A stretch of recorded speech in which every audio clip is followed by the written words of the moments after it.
ভেতরে অবশ্য তার সাথে পাশের বাড়ির আরেক ভাবিও আছেন। সমস্যা কি, মানে লুকাচ্ছেন কেন?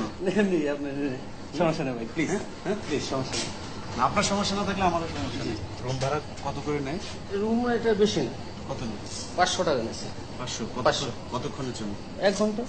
মেয়ে আপনি নিয়ে আসছেন? জি, আমরা বন্ধু বান্ধব নিয়ে আসছি। ভাবিকে নিয়ে 1 ঘন্টা থাকবার জন্য 500 টাকা যার হাতে দিয়েছেন, বনের সেই কর্মচারীও পাশেই দাঁড়িয়ে পাহারা দিচ্ছেন ভাবি আর দেবরকে। আপনি বলবেন না? আমি জানি না দাদা, এটা কি বলবো? সেটাই বলেন, আপনি জানেন না সেটাই বলেন। ভাওয়াল জাতীয় উদ্যানের প্রধান বন কর্মকর্তার কার্যালয়ের পাশেই যখন এমন অবস্থা চলছে, তখন ভেতরের পরিবেশ কি? চলুন বনের ভেতর থেকেই সেটা দেখে আসা যাক। ভিআইপি গেট থেকে বের হয়ে এবার আমাদের অবস্থান উদ্যানের 4 নম্বর গেট।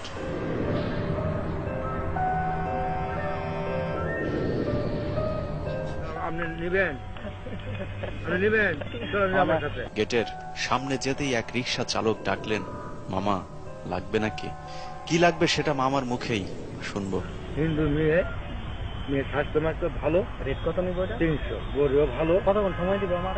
আপনি যতক্ষণ পারে, শুধু অনেক আগেই, কিন্তু সবাই পালিয়ে গেলেও সেখানে এতক্ষণ কি হয়েছে সেটার প্রমাণ মিলেছে সেখানে ফেলে যাওয়া আলামত দেখেই।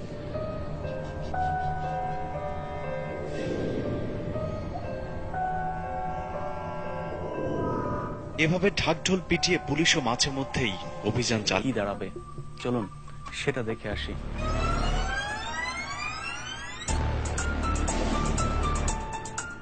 ভাওয়াল উদ্যানের 4 নম্বর গেট। পুলিশের সহায়তা নিয়ে ঠিক যেখানে ব্যর্থ অভিযান চালিয়েছিলাম, সেখানেই আবারও 21-এর চোখ টিম। কিন্তু এবার আমাদের পরিচয়টা অন্য সবার মতোই। বনের ভেতরে গিয়ে লোকজনের আনাগোনাও পেয়েছি আগের মতোই, কিন্তু এবারের মানুষগুলোর মাঝে কোনো আতঙ্ক কাজ করছে না। সবাই নির্বিঘ্নে যার যার মতো কাজ সেরে বের হয়ে যাচ্ছে অথবা কাজ করতে যাচ্ছে। কত? 200। আরো কিছুটা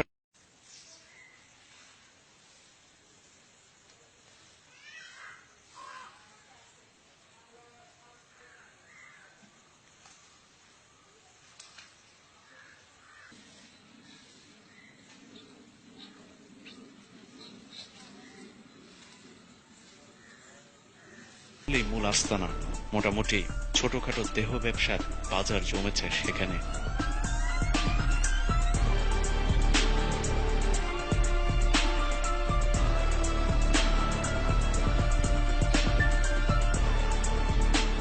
বনের ভেতরে তার সাথে বনের কর্মকর্তাদের যোগ সাজসেই চলছে দেহ ব্যবসা, যে কারণেই ক্যামেরা নিয়ে ভেতরে যাওয়া সম্ভব হয়নি। বলবো তোমরা আর তোমরা মেয়েগো 20-50 টাকা বাড়াই দিবা, তোমরা রেটের থেকে কম বলো কেন? পুরো চিত্রটি ধারণ করতে হয়েছে গোপন ক্যামেরায়।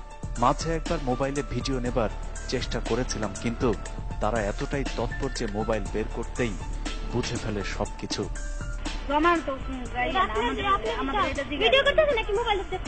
কিছুক্ষণের মধ্যেই ক্যাডাররা এসে ঘিরে ফেলেন। অবশ্য কিছুটা কৌশলী হয়ে সে দফা পার পাই। আমি মোবাইলটা এইভাবে নিয়ে আমি তার সাথে কথা বলতেছি। বনের প্রায় 5 কিলোমিটার এলাকা জুড়ে এ ধরনের কর্মকাণ্ড চলছে। আমরা তাদের সন্দেহের চোখে আসার পরই ওই এলাকা ছেড়ে আরেক এলাকায় চলে যাই। যাবার পথেই দেখা হয় বনের এক প্রহরীর সাথে। তার কাছে শোনা যাক বনে এ ধরনের কর্মকাণ্ডের জন্য কারা কত টাকা ভাগ নেয়।